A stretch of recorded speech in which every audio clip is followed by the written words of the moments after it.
As you may or may not recognise, I'm here in the infamous Badger Woods here in Nottingham. And today I'm going to find out exactly how these sneaky little creatures are finding their ways into your homes. So join me tonight on a badger hunt here in Nottingham. Hello and welcome back to the show, and as you should remember earlier, I told you I was going to show you how to make the perfect Greek salad with a little bit of a twist. So here's one I made earlier, and as you can see it's a bright colourful dish that I'm sure all the family will enjoy.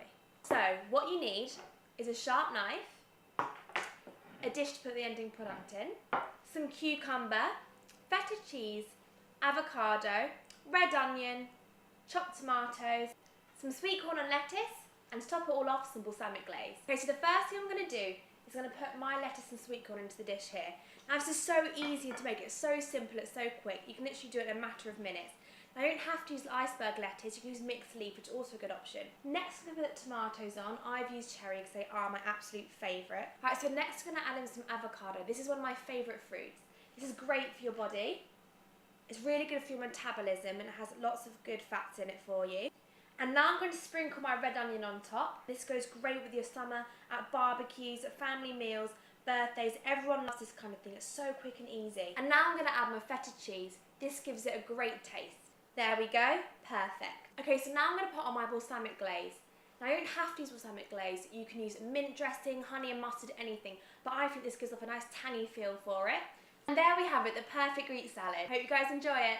In just a few weeks' time, this park will be filled to the brim with festival goers for this year's annual Parklight Festival here in Manchester. This year's headlining acts include Jessie J, Britney Spears and Jay-Z. So now let's go and see last year's highlights. Good morning and welcome to the AM show. Coming up today we have special guest David Monk who'll be dropping by to tell us where we can find the cheapest and best holiday deals for this summer, as well as giving us a sneak peek at the world's greatest and most secret holiday destinations.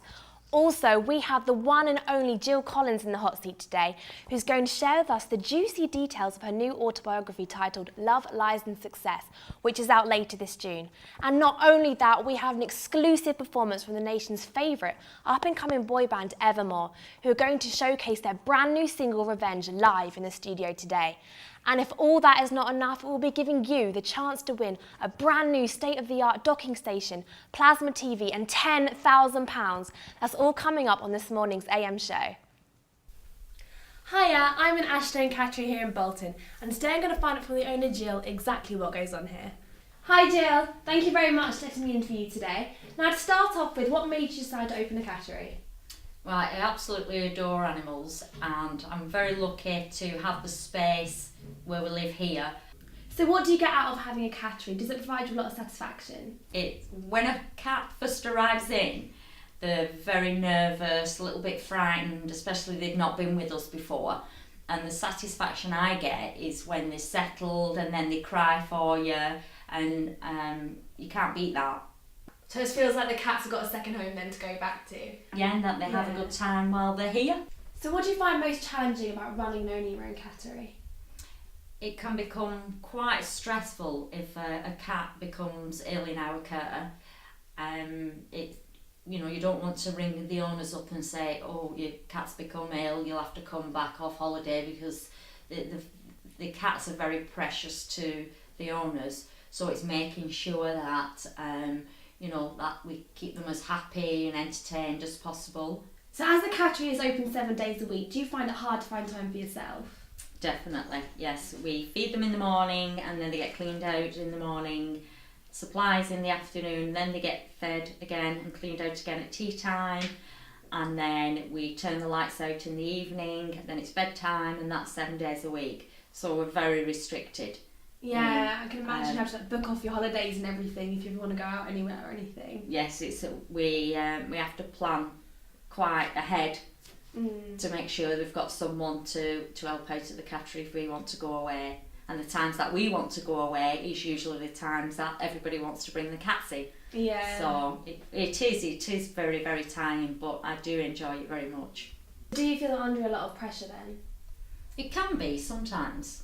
Majority of the time it's very enjoyable, but sometimes we have elderly cats in, and then you don't want them to become ill and stressed while you're looking after them, The worst thing is when an owner comes back off holiday and the cats become poorly, or majority of cats are fine. You know, it's only a small minority.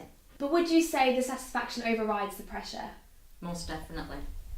So what advice would you give to somebody who wants to open up a cattery?